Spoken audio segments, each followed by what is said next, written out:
Hello students, it's time for another gizmo.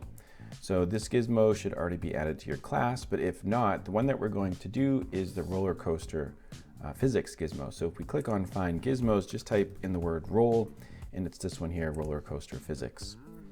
And then we'll click to launch it. And here it is. I'm just gonna get rid of the sound for this one. And we'll just make it a little bit bigger. So for this roller coaster physics gizmo, you basically have a car that's up here and there's a ramp and then there's an egg that's on the bottom. And if you click play, you can see that the car goes down and it hits. And then it tells you if your car touched but broke or did not break the egg. So in this example here, it touched it but it didn't break it. And then of course you can reset it. And you have some options for the different vehicle types. Just let this one play. Uh-oh, the toy car broke the egg in this case.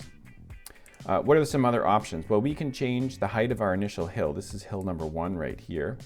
We can also add a hill right in the middle, right? You can see it reads hill number 2 right there. And hill number 3 is the egg, right? So we can also change that one as well. And then of course you press play and you can see how that affects how the car moves towards the egg.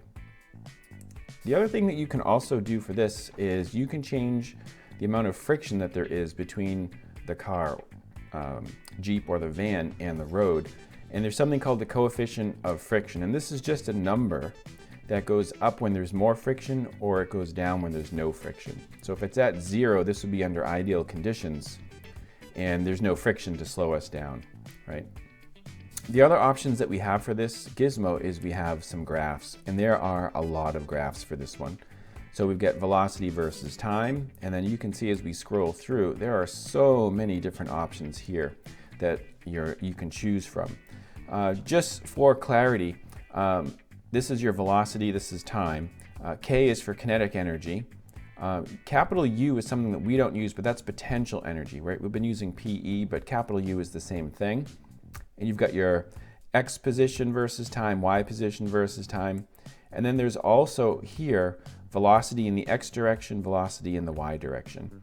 And you can see there's all kinds of combinations between those different variables. And so you can select all kinds of different graphs, and then it will graph that for you, depending on what you choose. So that is the whole gist of the gizmo. As always, don't forget you need that student exploration sheet as a guide to go through it. It's where you record your answers and your data. And this is the gizmo. So give this a try and I will see you in class.